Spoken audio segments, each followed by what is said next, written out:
So to me, the mark of an unleashed leader is when they demonstrate that bravery in being able to respectfully disrupt status quo, which a lot of us have to do in state government as part of when we're looking at business systems and looking at ways to innovate them when we are leading folks through change. There's a lot of disruption that comes into play. When you can balance that with perceptual acuity, which to me is honed through a lot of lived experience in the workplace as we are learning and growing and maturing and failing and learning again. That perceptual acuity is honed in those particular experiences, and it allows you to see things a few steps ahead and somewhat predict certain outcomes. And I think that is a really important component for an unleashed leader is to combine that bravery, hone their perceptual acuity skills in being able to support those outcomes that they're looking for.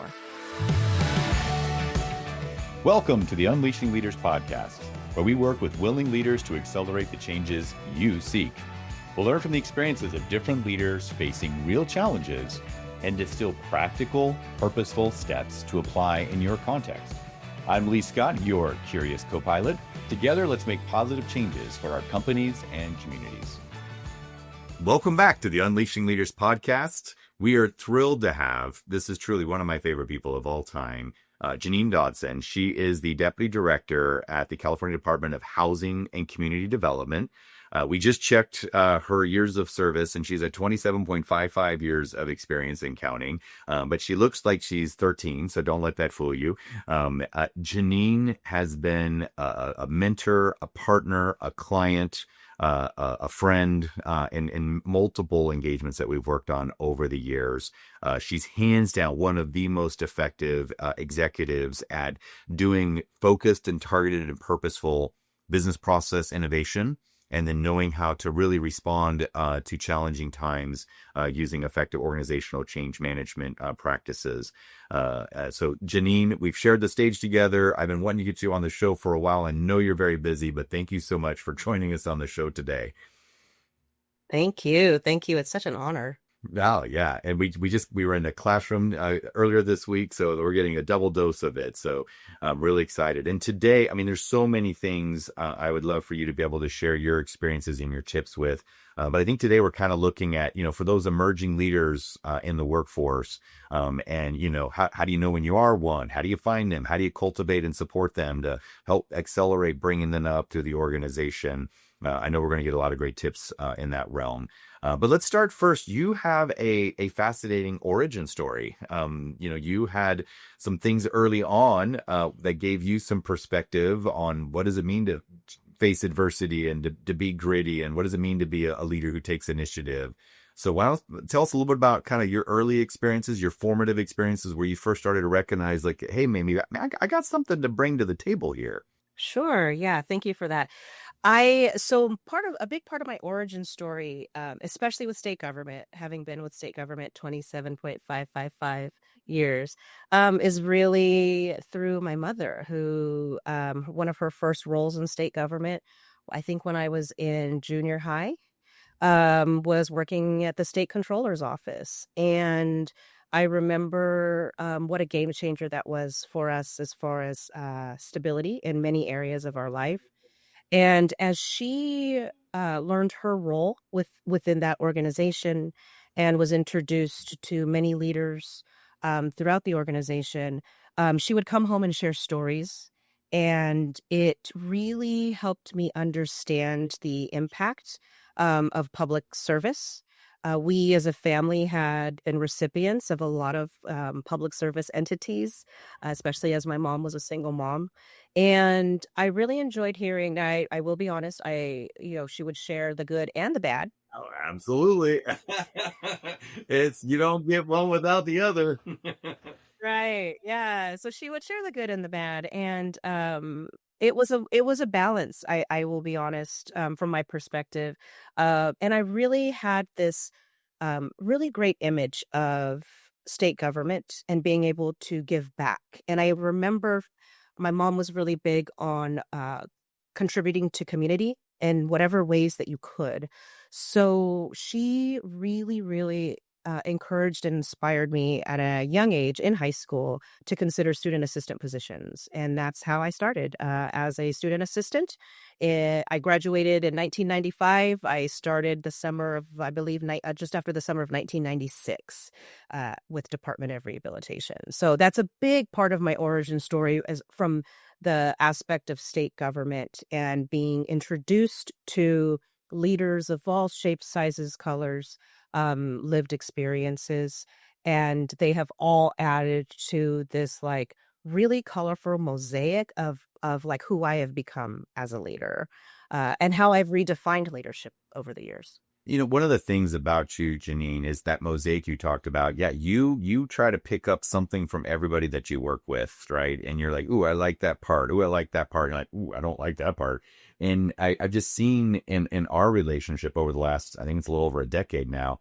I've seen how you've grown, and it's because you're like, you will absorb that, and then you're able to make it your own, and then reflect it in other situations.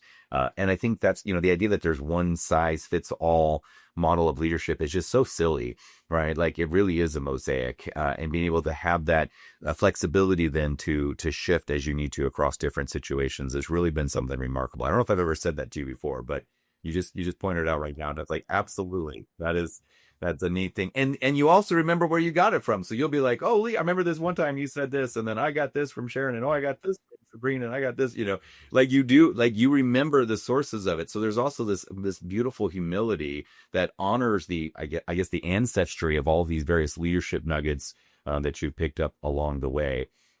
So that's really fantastic. When did you start to recognize that? I mean, I love the call of service, the call of contributing to the community. At what point was it one of those student internships, or was it later on where you started to recognize that, like, hey, leadership's not dependent on a title. Like I can contribute and be a leader at any level. And you started throwing your weight around a little bit there. When did that first showing up for you? Because you're so confident. I can't imagine, little Janine running around and just being like at any point nervous or anxious ever. You just own every room you walk into. Yeah, I will say another part of the origin story is probably being the oldest of nine siblings on both my mom and my dad's side, uh, cousins as well, kind of being the queen bee when I was younger, bossing around the cousins and the siblings. So you had plenty of reps before you even entered the workforce. You're like, I already know how to run the roost. I had a lot of practice. Yeah, my late grandmothers used to tell really great stories, even at a very young age, of my eye contact, body language, and uh, I was curious and I asked a lot of questions. And I think what I appreciate is, regardless of what the answer was, I come from a long line of very strong women. They gave me the answers. Even at a very young age, they gave me the answers, even if they felt like I wouldn't understand it. And sometimes I didn't, even at a very young age. And I appreciated that. My mom used to tell me, do not ever take because I told you so, even from me as your mother. Ask why. You might not like the answer, and that when we can go from there. And so that's something that was instilled even in my personal life. But one of my leadership, I will say this, one of my favorite leadership origin stories to tell, and I don't even, gosh, this is this is one of those stories that when I was about 16, I want to say 16 maybe, I was in high school here in Sacramento, and I was volunteering at the Salvation Army in the Oak Park area. And at that time, during the summertime, there were basketball programs for the local kids in the community. My brothers played at those basketball camps and summer programs. I volunteered there at the front desk. And back then, the Sacramento Kings would actually come and visit. They would hold certain practices at the Salvation Army. And one of the rules at the Salvation Army is that gentlemen will remove their hats when they walk through the door. I was working the front desk, and a gentleman walked in. He did not remove his hat. And as he was trying to go into the gym, I said, "Sir, we're going to need you to remove your hat." And he said, "Do you know who I am?" And I said, I'm sorry, I do not. But, the rule here at the Salvation Army is gentlemen remove their hats. So he asked to speak to the executive director, who was one of my mentors at the time. And he came out. I went to his office. I was like, hey, there's someone he's a little upset, I think, because I asked him to remove his hat. They had a side conversation as far as like the role modeling and everything. So I won't get into the details there, but it was nice. He removed his hat. But it was one of those, like, regardless of who you are. And when I found out who it was later, there was a slight level of embarrassment, uh, but not really, because I was still upholding principal values of the Salvation Army at that time. Our standard in this house is this. And I like, do you know who I am? No, I do not, nor do I care. Now take your hat off. Yeah. And that was at 16. Okay. That explains so much about, who you are and how you show up. So there you go. Yeah. I don't care if you're a king. I don't care if you're a professional basketball player making millions of dollars. You will take your hat off when you're in my house.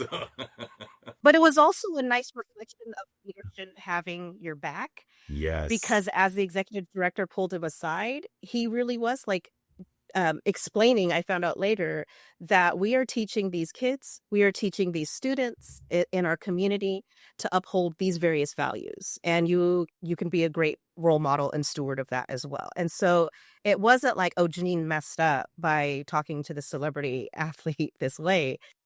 Yeah, it was very much like we were upholding some values, and that was important. And that meant a lot to me to have a leader have my back in that way. That is huge, because you're like, you say this is a cultural norm or a cultural value, and then somebody challenges it and you're like, no, that's an exception for that person. Like, that so undermines your standards, right? And it's just like, okay, well, that tells us that that's not a value, that's not a standard. If it changes, now you do want to make accommodations for different people, right? If he's like going, hey, I just had brain surgery and I need to protect my skull, like, okay, I got you. But yeah, so for that leader, to model that behavior and say, well, hey, but again, it goes back to the why. Like, here's why we ask you to do that. You're coming here to be an inspiration to all of these kids. So if you're not modeling some of the things that we do, then you're kind of undermining us. So I think that is a very telling story. Well, that's great, Janeen. Well, I know there's other amazing things about your background. I'd love for folks to know about you, but I can't share all of your amazing history. But I would just say you truly have a remarkable history, and where you've come from, what you've done. But let's jump into the current state. So first of all, tell us a little bit about, what's going on with housing. Just get a little bit of the context that your current role is working in. I know you've served in multiple roles over your career, but, now as a deputy director over strategy and change and risk management, tell us a little bit about what's going on with housing so we can get some of your context. And then let's look at what are some of the challenges that you see leaders are facing right now. And how we can maybe help them work through those challenges. So yeah, what's going on in housing these days? Sure. So with respect to what I do at Department of Housing and Community Development, a big portion of HCD's role is to provide grants and funding to build affordable housing throughout California. My division in particular is very much what we call an internally facing support division. To support the program areas that are more externally facing. So whether it's housing policy development, Division of Federal Financial Assistance, Division of State Financial Assistance, and also our codes and standards area.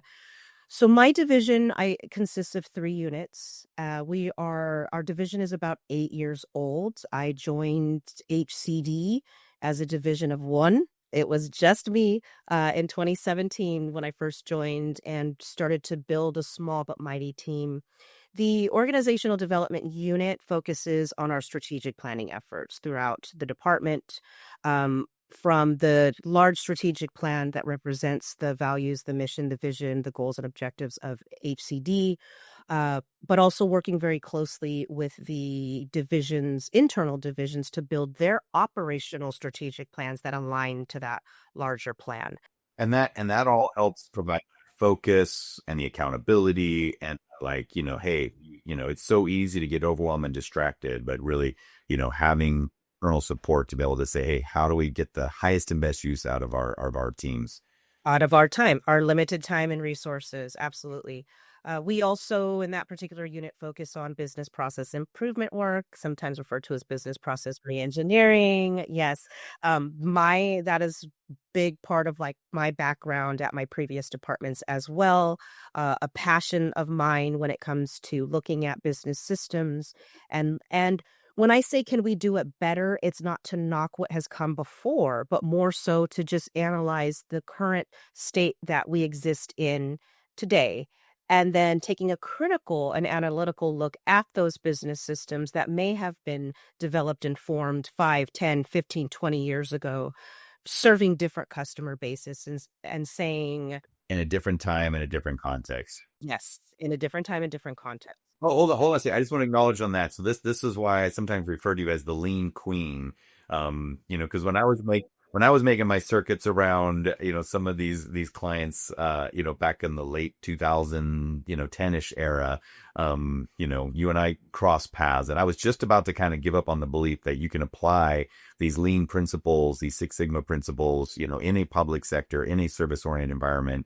And then, you and I had some pretty awesome examples of how we really can do that. And so you've continued to really do that and at a scale that's just remarkable. So I just don't want to discount that part of the role, that it's just really helping government to be more focused and be more effective with the resources they have. Absolutely. So then the third one, Janine. The third one is the organizational change management component, and that really focuses as we are undergoing various levels of change, whether it's leadership turnover, whether it's reorganizations, system changes, integrating new technology. There's a human side that we have to take into account when we're going through change, because we can tend to focus in government on the transactions very well, but there are humans that come along with that. I do believe in compartmentalizing them at moments. Like there are times I think of the Ken Miller thought process of focus on the systems, leave the people alone. We're not saying leave the people alone forever, but we're saying in order to set our folks up for success, let's innovate those systems that might be backlogged and bottlenecked, clean those up before we start focusing on then how can we train our folks and skill them up to be successful in these innovated and updated systems. Sometimes, I think the part that folks don't always acknowledge, particularly in state government, but I think, local and federal as well, is there that you get these architectural layers that start to form, over decades of policy changes and administration changes. And you're like, look, just having people throw their bodies at that. I mean, it's just like, you're just beating people up, versus like, hey, let's clear out some of that, the historical layers a bit, let those systems be a little bit more streamlined and flow. Then the people can do what they're there to do. And in a private sector companies, oftentimes you'll the company might only be 5, 10, 20 years old. So they just haven't built up those layers, much. And so there's not as much of that to dig out. But if you're like, we've been around for 67 years, and not to say that there aren't older companies too. But, I think that is a little bit different and unique for leaders working in that environment. But anytime you've got layers and layers of historical systems and you're like, well, just train the people differently. You're like, you're just going to there's going to get grind up in the meat grinder of old processes. So clearing that out is really a high leverage impact. Definitely, definitely. The second unit that I stood up in about, I think, late 2018, early 2019 was our enterprise risk management unit. At this time, I did actually oversee the internal audits and investigations division. So we identified an opportunity to stand up enterprise risk so that we could develop really formal frameworks in risk assessment, working with the program areas to assess risk early on, identify those mitigation strategies, working in partnership actually with our internal audits unit. I know a lot of folks are sometimes a little fearful of internal audit at any department, and I try and remind them they're the same team. We actually want to work with our internal audit folks before any external auditors come knocking on our door. And that was a big startup at that particular time, enterprise risk, in my personal experience, having worked for 4 departments, was not the focus. From a cultural standpoint, I remember talking about risk was such a taboo thing. Saying things out loud around risk was such a taboo thing when I was a up and coming in Hmm. state government. Yeah, don't So to say it, put don't admit that it's there, and you're like, look, it's always there, right? And to not talk about it doesn't make it go away. We're doing complex things. There are risks. The question is, how do we calibrate it, and which risks do we tolerate, and which risks do we really get after?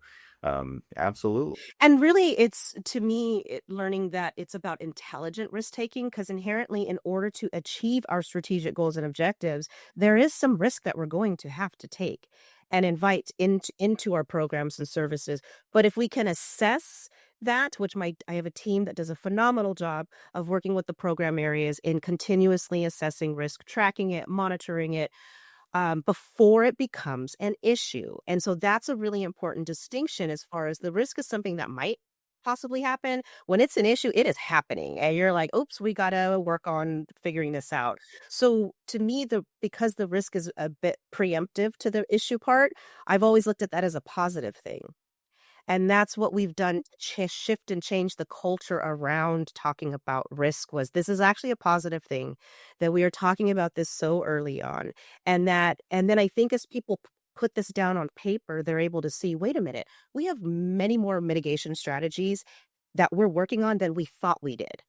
Because I think we as state workers, sometimes we're working, working, working. We're staying true to those transactions. We're trying to get the money out the door. We're trying to serve those stakeholders and constituents. We're doing really well. We don't maybe pause enough to acknowledge the successes, to acknowledge the mitigation tactics that we're using to keep those systems running efficiently and mitigating and minimizing some of that risk. Yep, yep. We just let ourselves get beat up, or the papers beat us up, or whatever, for the inevitable escapes. And you're like, it's like you don't get celebrated for the mistake that doesn't happen, right? But that's just as much a value add, even if it's harder to see and quantify. Well, thank you for that context. I wanted to share, get some of that for folks so they can appreciate that this is what some really smart people are doing in government for us, and make us all feel a little bit better. Yeah, absolutely. We're recording this on tax day almost, so it's like, this is, yeah. I feel better when I talk to people about you on that day. So Janeen, regardless, anybody in any straight, I mean, every enterprise, public or private, like you said, if you're going to be doing something worthwhile, you're taking on some risk. If you're going to be doing something that really is ambitious, you're going to need to break a few eggs and change some systems and some processes to get there. And if you're doing anything of value, you need other people to do it. So you need some change management. So I mean, these are still fundamental skill sets for any organization to be able to have in order to be successful.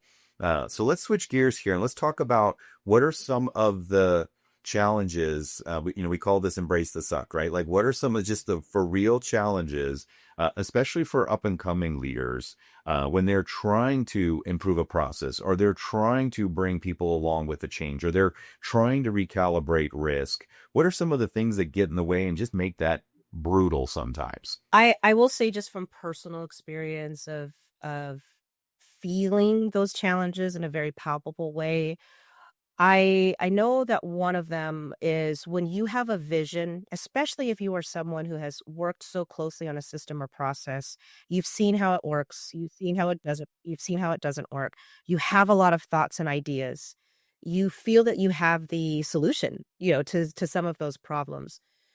Having the audience to be able to propose the problem and the solution, make the recommendations, sometimes can be a challenge for an emerging leader, especially when you are on that front line, maybe boots on the ground. And one of the challenges I recognized in my career, when I would come up with a lot of these ideas, but also develop the entire proposal from beginning to end, of like, this is how we solve this problem. Let me pitch it to you, is finding that audience within my own leadership hierarchy that had the maybe same level of passion and tenacity to, like, raise this to the decision makers. So from an emerging leader standpoint, I have experienced that frustration of feeling very strongly that my research, my analysis, the talking to my colleagues around the departments and gathering up all of the challenges and having these um, not so secret meetings in the cafeteria of around like, how could we make this better? And I remember at one of the departments sitting in the cafeteria and or the break rooms, like with some of my younger up and coming colleagues as well. Like, okay, we've got the answer. Finding that audience and really formulating a proposal that people would want to listen to, that leaders would want to listen to, was sometimes a challenge. Well, can I just, if I can rip on that for a moment before you go to the next piece, because the range of options you have when you're in that situation, there's a lot of less effective ways of doing that, right? And so one is just stay in the break room and complain about how bad it is. And if they would just do this, and if they weren't all idiots, then we wouldn't be dealing with this problem. Like that's, no, that might be cathartic for you in the moment, but that's not terribly helpful. I also see folks on the other range, they're up and comers, early careers, and they see it. On the other end of the spectrum, you got the Jerry Maguire person who's like, I got this great idea and I'm just going to flood everybody and kick in the doors and tell them how they're all dumb and this is the right way to do it. And I figure it out. And then they get surprised when they get shut down. And it's like, you did not prep that landing at all. So I think, it's not, don't just sit there and quell about it. Also don't blast it from the highest tower and tell them how dumb they are. Like, you got to cultivate that audience. You got to find who they are. You got to prep that landing. You got to get access to it. That takes a little hustle. And I will say I spent a lot of time learning the emotional intelligence of a lot of those audience members. So that was a game changer for me as I learned to navigate more of the internal office politics of working in the hierarchy at a few of my uh, departments, was listening and watching. So I did a lot. I'm a people watcher. I can do it. I can do it on vacation all day, every day. Sitting on the beach, watching like hours of people go by and figuring out their stories, or when I'm stuck at an airport. Knowing your audience, which takes time to study because we can make a lot of assumptions visually, right, from an observational level about what we think people want, feel, desire, but without getting to know them and building those relationships. So that's another, I think, challenge and opportunity for emerging leaders, is to take the time to build those relationships with folks that we like to work with, and folks that we don't like to work with. That was a really big leadership opportunity for me. In my younger years, I shied away from folks that I knew I would just genuinely have conflict with, but had to work with. And so I limited their access to me, and I limited my access to them. It Sometimes it just didn't work out because we still had to work together. So then I began to compartmentalize those relationships and then establish what I considered rules of engagement for us to be able to work collaboratively and cohesively in service to the same mission, on the same team, recognizing we do have some personal differences. Can we set those aside and continue to focus on the mission at hand? We tend to have an affinity for the people who are like us, and we're like, well, I'm just going to hang out with the people who are like us and agree with me, Yeah, and then absolutely. It makes it easier. We all agree, and yeah. yeah, who are different than you and have different perspectives, and you might need their support at a time, and so yeah, it might take a little more effort for some of those relationships, but you want to put that investment in early, not when you're like, okay, the chips are down and this person can completely pull the legs out from underneath of us, and I hope they don't do it, but I've avoided them for 3 years. You're like, doesn't get to work that way. Building that trust. It doesn't mean we agree. It doesn't even mean we necessarily like each other. It doesn't mean we're going to hang out at barbecues, but how do we build a good working professional rapport? Yeah. And sometimes that really takes the trust thing is a big one that I study and have studied for a long time, especially serving as an internal consultant and advisor in many capacities.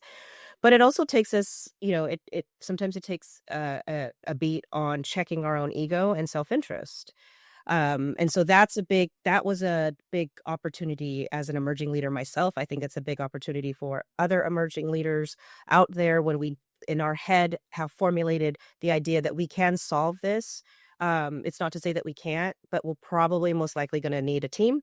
and access to some resources that are somewhere else. And so that's where checking our own ego and self-interest and being open to be able to engage those leaders that have the access to those resources, where we can join forces and be much more powerful together than as like one or an Yeah, individual. yeah. Building those relationships, building those coalitions, like you said. So you have access to the information, you have access to the team members, you have access to the budget or technology authority that you need, and when you're early in your career, that's a great time to do it, right? And I think a lot of folks that, well, when I have the position of chief deputy muckety muck whatever, then I can just impose my will on everybody else. And it's like, first of all, that doesn't ever go over real well. But second of all, once you're in that position, your hands often get tied. You've got to be more careful, what you do because the spotlight's on you. But when you're an emerging leader, you've got room to maneuver, right? You can work around the cabinet and you can be like, hey, how can I help serve this? How can I help with this? How can I learn the different interests and the different preferences of the players by just watching and adding that understanding to each person? You got time. You got the ability to do that. Then when you're in the position, you may be like, you got to make a spot call right now. And you got 5 seconds and the spotlight's on you. You're like, it's too late to try to build that then. So I look at it as an advantage when you're emerging leader and you don't have the position and you don't have the pull and you don't have the megaphone, right? That's where you're at your greatest opportunity to cultivate all the things that you're going to need. So when you do maybe get there, right, everything's in place. And I just think, it sounds like you're playing, it sounds like it's going to take patience, but I'm like, it makes it go faster as far as I'm concerned. So those are a couple of the challenges, like you said, just building that audience. What's another challenge that you see folks beat their head against when they're emerging leaders and they get frustrated and you're like, no, you're not playing the game right? I think one, and I talked about this at within the Sac State leadership program, is really around our span of control and our sphere of influence, and really taking conscious and intentional time to, for me, literally write it down. So within various phases of my career, I had to actually write down, well, what is my span of control as a analyst in this particular area, or a manager one in this particular area and this particular department? What's within my sphere of influence? So within the span of control area, of course, those are the things that we have control over. We have authority. We have that, that decision making authority itself. We don't have to ask a lot of permission, or we don't have to ask multiple layers of permission, maybe just our immediate, direct report manager. For the most part, we can make that decision. And then where are the areas of sphere of influence where we recognize, like, I don't have total control over that. I can't make that, but I do have a relationship and I can influence, negotiate, or persuade in working with that particular leader and moving in this particular direction. That was a big challenge for me to navigate through when I didn't take the time to actually catalog what my span of control and sphere of influence was, because I was kind of commingling them, to be quite honest. They are very distinct. Yeah, one you can do pretty much unilaterally. The other you absolutely need to persuade, charm, cajole.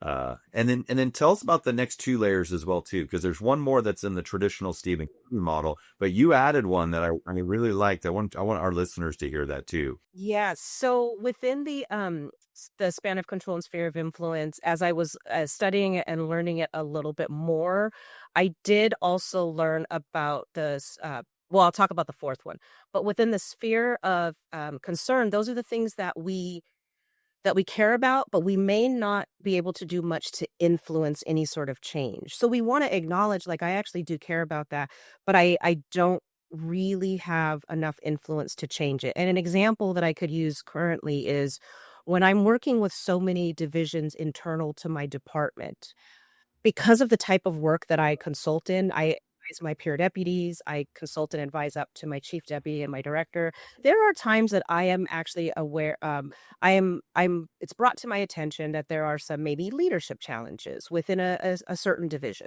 Well, what? No, say it isn't so. Yeah.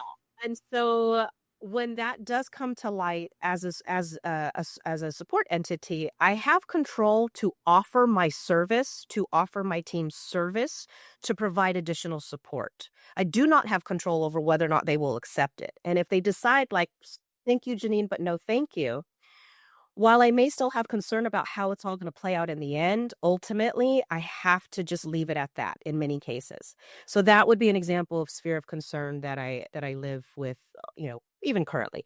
The sphere of awareness are things that we are aware of that are going on externally, internally to maybe it's our workplace or our professional life, but we may not care to do anything about. And when I say care, I don't mean that we don't have compassion or empathy for the situation, but it really is just like, that is so far out of my realm of persuasion and negotiation and influence and control. I'm aware of it. That is actually not within like my sphere to bother with. And I am actually working on an exercise with my team to manage feelings, emotions, and expectations in that awareness category, especially as we deal with some of the implications of changes coming down through into our program areas, changes happening at the state level, coming out of various external offices, right, that we don't have a lot of influence as, frontline managers. We are very much aware, but we don't really care to do much about it, or we just recognize we cannot do much about that. It's amazing how when you think about bucketing those 4 areas, and my team is currently going through an exercise where they are bucketing their thoughts in those 4 areas and have already started to acknowledge I'm spending way too much time in the awareness bucket. Bingo. Well, let's pivot from some of the challenges to some of the strategies, because you're naming a really good one here. So first of all, just again, great recap of sphere of control, sphere of influence, sphere of concern, and then sphere of awareness, right? And they're all there. And then there's the sphere that I'm not aware, right? I'm truly just in denial or just uninformed. Is I guess the rest of the universe, right? What's going on in the rings of Saturn, I have no idea right now, and I don't really care. But within each one of those, to use it as a way to kind of diagnose, this particular thing, where is it? And I think the challenge, especially for emerging leader, but really for anybody, but is if we spend too much time in those areas that we're concerned about, that creates a very negative feedback loop on us, because now energy is going into something and it's not able to move. So then there's a sense of, a lack of impact and more of a frustration and maybe a feeling of overwhelm. And that just siphons off the actual energy you have. And any day you only have so much energy. And if you put a third of that or half of that or 80% of that on a bunch of crap you can't do much about, then you're just siphoning it off. And now some people will say, it's like, well, but then that means you don't care. And I was like, oh, no. I absolutely care. I am very concerned about that. And I am consciously choosing to focus here, because here's what I can do. And that's not to say I'm limiting myself. It's to say I'm unleashing myself to allow myself to do the things where I can. And that energetically, if we get that alignment wrong, we're going to hemorrhage our energy. If we get it right, our impact starts, and it might seem really, but this is so small, and you're like, don't discount it. If it's, I want 100% of my 1%, if that's all I got right now. And then that 1%, when you do it well, grows to 2%. And then that grows to 6%. And then before you know it, you've built credibility and you've built expertise and you've built knowledge and you've built relationships. And now that sphere of influence will start to expand out. And now you can get to more of the things that you care about. And I think a lot of folks just leak so much energy when they don't make that distinction. So, and I love that you're doing it as a team, right? You're not just as an individual, you're doing it as a team. That's fantastic. Absolutely. And it starts to, when you spend so much mental energy in that space, what I've noticed personally, professionally, what I've observed within my own team is that it just starts to deteriorate your self-confidence. And what I'm wanting to do with my team is shift their self-confidence back into the buckets of control and influence. And then because it can happen so easily, you don't even realize that it's happening because you're moving from meeting to meeting and consultation to consultation. And then you're just completely depleted, thinking like, I I don't have any influence or impact in this department, which is not entirely true. It can just be a moment. The exercise, I think, really helps anyone who kind of engages in it in compartmentalizing. I'm doing that right now. We have a really fantastic mentoring program at my department. This is my second session. I have two fantastic mentees in different program areas. They're learning from me. I'm learning from them. It's absolutely phenomenal. And as one of my mentees was recently sharing with me a couple of challenges in the program area of wanting to escalate some ideas as part of our big technology project, I said, okay, in our next session, let's just map out your span of control, your sphere of influence, the concern items and the awareness items. So that's what we're going to work on. And you're tagging them, and then you're like, okay, here's all the 20 things. All right, I've now literally tagged them. And then now can we let those go and focus on these? It is the letting go. It is the letting go. And that process is going to be different for everyone. I anticipate it's going to be different for a lot of my folks. And then some of it is just going to be, I think sometimes people have these very symbolic ceremonies of like letting something go into the air or the water.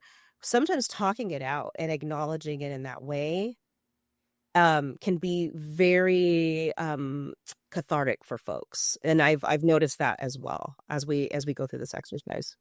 Well, that's a great one. And so, yeah, anytime you or your team are feeling frustrated, overwhelmed, there is a darn tootin' good possibility that you're putting too much focus on the concern versus really pulling it into the influence and the control.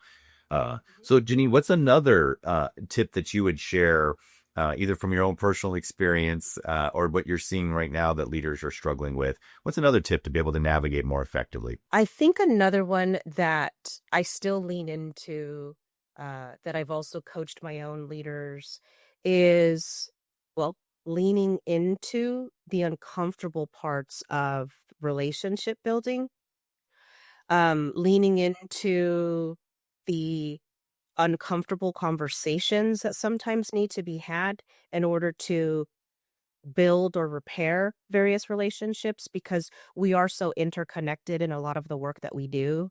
And there is a tendency sometimes to avoid the conflict and avoid the uncomfortable conversation. And, and I could absolutely see why. I've done it myself. Leaning into that, I believe, creates a lot of opportunity to, one, check our assumptions about what the other person is receiving and feeling on the other side, because sometimes we internalize certain things that we observe as, oh, it's about me, or that's my fault, or that's my bad. And it may not have anything to do with us in any way, shape, or form. And I use the example of my team being internal consultants. We have to plug into a lot of other program areas. We have to book a lot of meetings, to do risk register assessments, to do intake for strategic planning. Well, we get canceled on periodically. Well, a lot. I'll just call it for what it is. And but I also have to remind the team, now remember, we're in budget hearing season.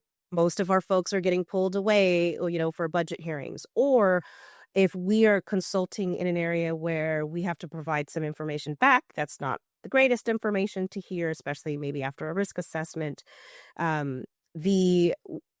Sometimes our program areas might kind of lean into that in a defensive space, like, because they're doing the best they can with what they have. And we have to meet in the middle. So I would say embracing one of those challenges, I think, is, for me and for my team, I've encouraged them to really cultivate that art of, I guess it's kind of the art of negotiation, and being able to have that engaged back and forth, because within negotiation, the idea is that we both get to win. We each gonna have to give up something in that process, but we both get to win in some way, shape, or form. Well, it's shifting that mindset, because I think we tend to associate conflict of one or another, right? Agreeing on a schedule, agreeing on the content, agreeing on a recommendation, whatever the thing is, that conflict is somehow a sign that things are bad or things are wrong, and it should be avoided. And flipping that to say, well, no, actually, that is the precondition for a negotiation. And negotiation is the mechanism by which we get to create value, and it's we get to elevate trade-offs and be able to find better combinations of things that we would on our own. And so that's, I like to characterize that as, that's creative conflict, right? Conflict that done well, right? I mean, you can't just be lazy about it, but conflict done well, and I mean, a good negotiation. I mean, you feel so fulfilled at the end of it because you come up with things you didn't see before, they didn't see before. And if you've really done it right, most of the parties gain from that, even if you didn't get all that you wanted, right? But like that's actually where value is created. And I think as a leader, to assume because there's conflict, there's something bad and it should be avoided, you're just preventing yourself from getting into the arena at the right time when you need to show up and find the path forward.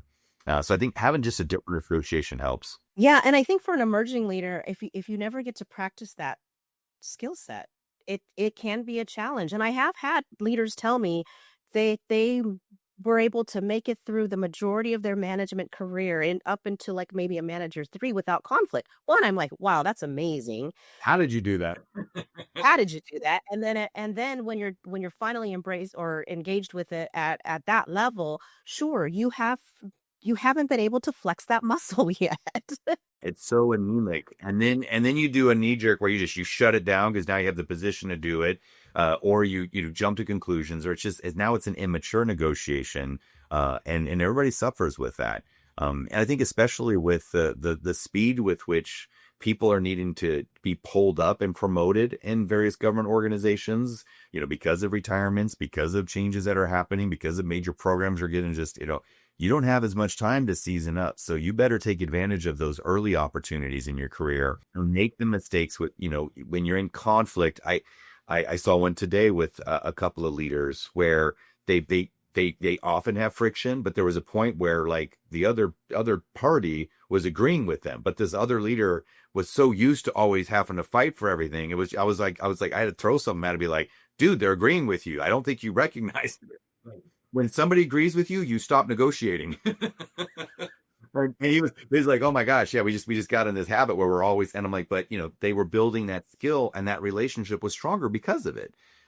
So yeah, and you're never gonna, you don't always get it right, and you're not ever going to get it perfect, but practice that skill of engaging in conflict, negotiating, and learning when to push and when to, hey, maybe back up a little bit, and how to reframe it so you're not triggering the other people. Like it's hard to learn that stuff from books. You got to learn that by just being in there. In it. And I think that would lean into another challenge that I just thought about, where as an emerging leader, I think it's really important to, it's hard. I'll just call it for what it is, but I think it's important to embrace the constructive feedback that you are going to hear throughout your career, whether you agree with it or not. And I think that's where the ego in this comes in, is we're going to get a lot of feedback about who we are, what we do, how we navigate leadership by different human beings throughout the course of our career who like it or don't like it. And what I've learned over the years through my own mentors is listen, embrace it in the moment. Take that time to analyze it. When I was younger, there were times where I was like, nope, I don't agree. They have no idea what they're talking about. I'm fine. Maybe I was, maybe I wasn't. And you might have even been right about that, but then you missed an opportunity for a deeper nuance. Because, like, okay, well, maybe you were right about that, but if you take it in a non-defensive fashion, you at least show that other person courtesy, and maybe you're like, okay, but then how did I create a condition where that ended up being their perception? Right. And so you can always gain something from feedback, even if fundamentally you don't agree with it. You're like, but there's some part of that you can learn from, that will help you in the future, even if it doesn't help that relationship, even if that person's a total turd, right? You're just like, I don't care about them. I'm never going to see them again. And they can just drop dead and die as far as I'm concerned.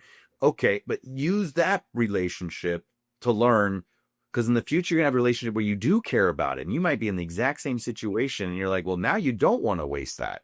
All right. Yes. Yes. Especially when you're planning to have a long career, you're going to engage with a plethora of people throughout your personality types, quirks, all the nuances. It does help because to your point, there have been moments where I think about feedback I received as a 20-year-old versus a 30-year-old versus a 40-year-old now moving into my 50s. And it's like, it has evolved. The feedback has evolved over the years because I have evolved over the years and because I have been exposed to a diverse cadre of leaders in government and, outside of government who have different observations and perspectives about who I am and how I show up. Now that being said, I do think it's important for leaders to really over time cultivate their leadership portfolio, really build confidence in what that is, recognize that as they evolve. I know I've done this. There are certain things that I was very, very, um, I would not budge on when I was younger, maybe out of survival, maybe out of me just trying to figure out who I was. Whereas now, having practiced failure, practiced opportunity, practiced success, all of that, there are areas where I feel like I can be more flexible at this stage in my particular career. One example that was shared with me recently by a former manager of mine. I still keep in touch with some of my managers from time to time from like a decade and plus ago, and I was recently sharing how I'm currently giving my manager group space to process a change that's happening with us. And I think when I introduced it, I said, okay, tell me how long you feel that you need to process this change because we are going to need to pivot immediately after that. We are leading some very important efforts in the department. It was about 6 weeks. I'm sharing this with one of my former managers, and they shared with me, Janine, you would have never let us have that. Yes, yes. But that in of itself, even if you don't get that from a leader, I think, going back to the theme of an emerging leader, let's say you're facing something that just inherently you don't like it, but yet you're responsible somehow for helping to move it forward, right? Give yourself a time like, okay, you can bitch and moan about this for this amount of time. And then after that, you're going to need to move on and let it go because that's in your sphere of concern, not in your sphere of influence. But to have the intelligence as a wiser leader now, because we just like going, look, just get over it and get on board. We got to go, you guys. Like we would be like, we don't have control over it, so just let it go. And you're like, they're gonna need a beat to let go of that, and that in and of itself is not forever. But I like how you gave them a worry time. You're like, you can be worried for this period of time, and then as of this date, and I think it's like in about 30 minutes at the end of this call is the It expiration for is your because today is the day. today's the day. You're like, come Monday, right? Y'all suit up and get in the fight, whether you want to take this hill or not. We're going to take it the best we can and with honor.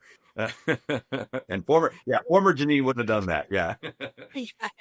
They can still feel the way they feel, and I want them to feel that. That's important. We just have to stay focused on what our role is as leaders within this organization who are going to support our department through a couple of big changes. Yeah. Well, I love how real you are always, Janine.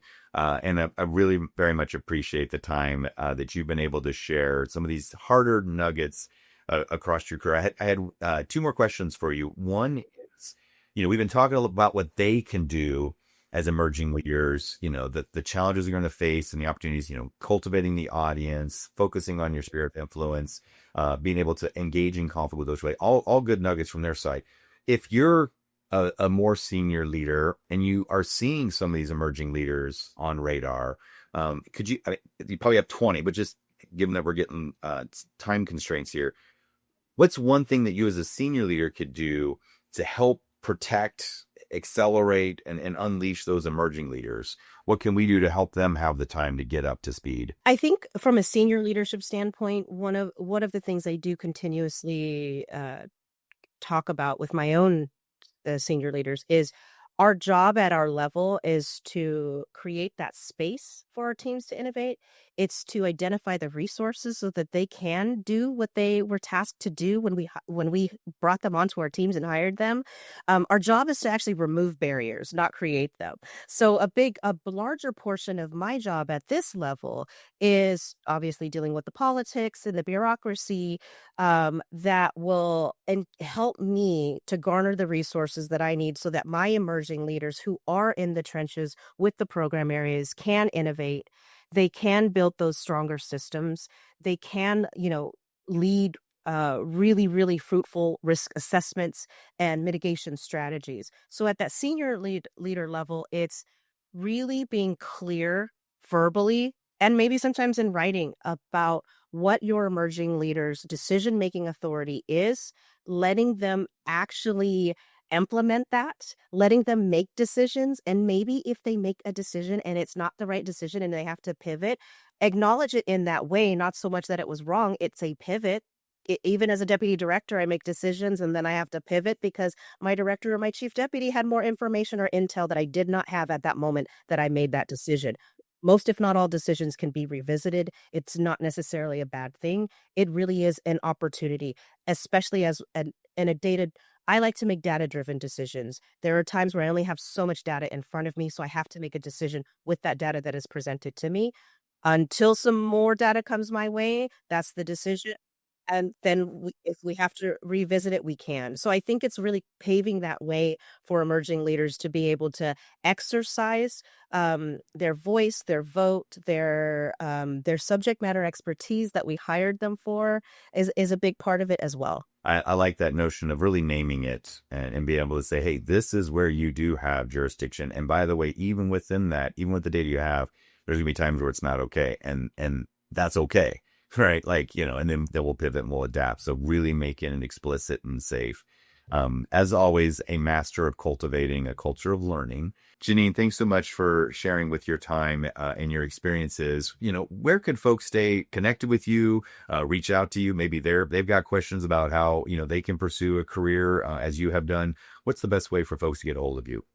Sure. People can actually absolutely reach out to me on LinkedIn. I'm happy to chat about leadership, mentoring, coaching. I love this stuff. I absolutely geek out about it. So can definitely reach out to me on LinkedIn. Excellent. Excellent. And I'll share that the YouTube video of Janeen presenting at the Government Transformation Conference several years ago is also available on our YouTube channel. I'll put that link in the show notes so you can see, Janeen and Lee from a decade ago, and see how I've changed, but she hasn't. Times. Yeah. All right. Thanks again for your time today, Janeen. Keep making a difference in state government for us. Thank you so much. I appreciate you. Thank you for joining us today on the Unleashing Leaders podcast. Subscribe so you don't miss a moment that could be the key to your next breakthrough.